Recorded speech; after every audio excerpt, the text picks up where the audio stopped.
Fala rapaziada, começando mais um episódio de Onde a Coruja Dorme FC e hoje para falar um pouquinho melhor a respeito da vitória do Brasil por 1-0 sobre o Paraguai e a classificação para a Copa do Mundo depois de uma combinação de resultados.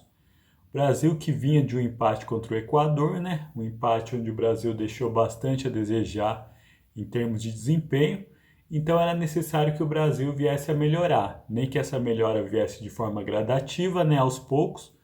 E foi o que aconteceu. Eu vi o Brasil melhor, muito embora bem longe daquilo que a gente busca, daquilo que a gente acredita que o Brasil pode render, mas ainda assim um pouco melhor.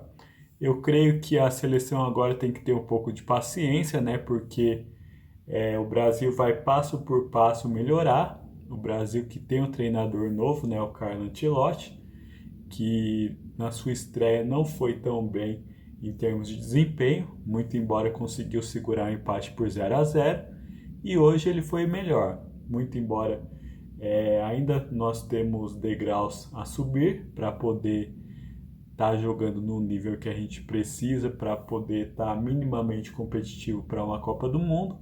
Eu creio que hoje nós melhoramos, a melhora é inegável. É o Brasil que propôs mais o jogo, né? E também contou com algumas mudanças na questão da escalação. Eu quero destacar algumas, né? Que foi o Matheus Cunha no lugar do Richarlison e também a volta do Rafinha, né? No lugar do Estevão. Então, óbvio, o Rafinha ele vem fazendo uma temporada espetacular no Barcelona, com números praticamente de bola de ouro. Então, realmente é um jogador fundamental para essa seleção brasileira e um jogador que tem tudo aí para, quando se encaixar nesse elenco, ser um jogador de diferencial dentro desse esquema tático do Brasil. O Brasil, a gente percebia um Brasil que estava conseguindo criar mais, estava conseguindo ter mais alternativas táticas, jogar melhor. Um Brasil que levou bem mais perigo do que tinha levado no jogo anterior contra o Equador. Então, só aí a gente ainda pode destacar essa melhora da seleção brasileira nessa questão. Tanto na questão de jogadas, né? O Brasil, a gente poderia perceber um repertório extremamente mais completo no dia de hoje do que foi contra o Equador. Então, creio eu que as peças, com o tempo, estão se encaixando. Um Brasil muito melhor e um Brasil que a gente começa a enxergar uma perspectiva de futuro, algo que nos treinadores anteriores a gente não conseguia, né? Porque a seleção parecia estar estagnada, parecia que não conseguia produzir nada além daquilo, o que era muito pouco. E ao final o Brasil foi premiado pelo seu jogo melhor do que o do Paraguai, né? O Brasil, na minha visão, dominou o Paraguai, especialmente no primeiro tempo.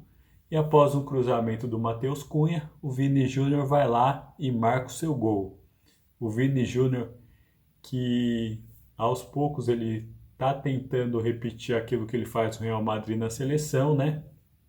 Ele que entre as principais críticas ao futebol dele na seleção brasileira é justamente o fato dele não conseguir repetir as grandes atuações que ele tem no Real Madrid, ele não consegue jogar da mesma forma na seleção brasileira.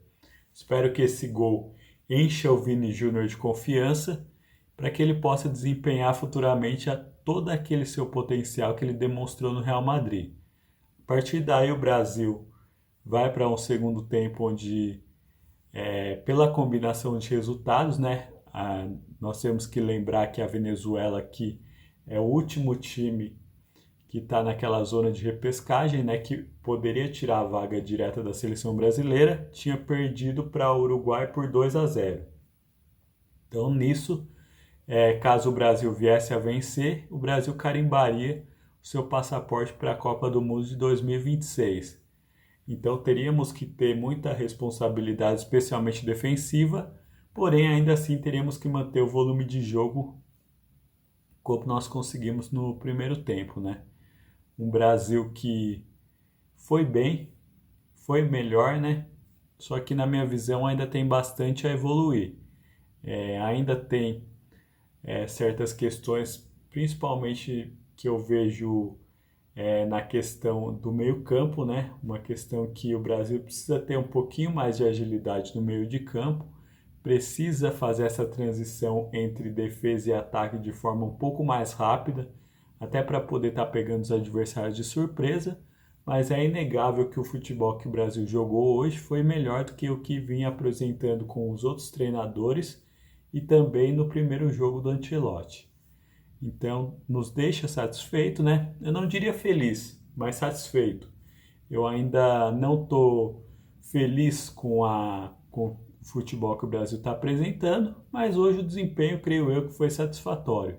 E o mais importante, né? Ao final do jogo, o Brasil, com essa vitória por 1-0, consegue carimbar o seu passaporte à Copa do Mundo, consegue ser uma das seleções já classificadas com antecedência, o que é de extrema importância, né? Uma vez que ao se classificar com antecedência, você tem tempo de fazer um planejamento mais apurado, tem tempo de testar novas peças, e para um treinador que está começando agora e que fez apenas 2 jogos como comandante da seleção brasileira, é algo que ele vai precisar e muito, né? Essa questão de poder fazer testes, poder experimentar novos esquemas táticos.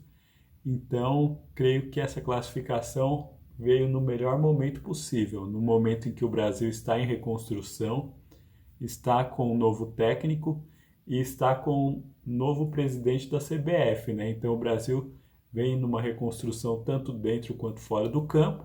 Espero que o Brasil consiga estar num nível até a Copa do Mundo competitivo, né? Nós vimos a final da Nations League, né? Onde tínhamos 2 equipes bastante competitivas, que era o caso de Portugal e Espanha, que na minha visão são 2 das favoritas para a Copa. Então nós temos que buscar e mirar como exemplo essas 2 seleções para o futebol que a gente quer, né? Para o nível de futebol que a gente vai demandar da seleção brasileira. Então creio que hoje foi um grande passo, né?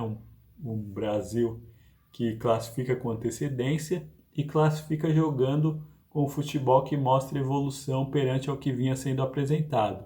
Então é algo duplamente animador e espero que o Brasil esteja em condições de ter uma seleção bastante competitiva para a Copa de 2026, para que a gente possa finalmente trazer o Hexa depois de 24 anos sem título da Copa do Mundo. Agora eu quero saber um pouquinho mais da sua opinião. O que você achou dessa vitória do Brasil e o que você achou da classificação para a Copa do Mundo? Fala para mim nos comentários, pode ser? Um abraço. Tchau, tchau.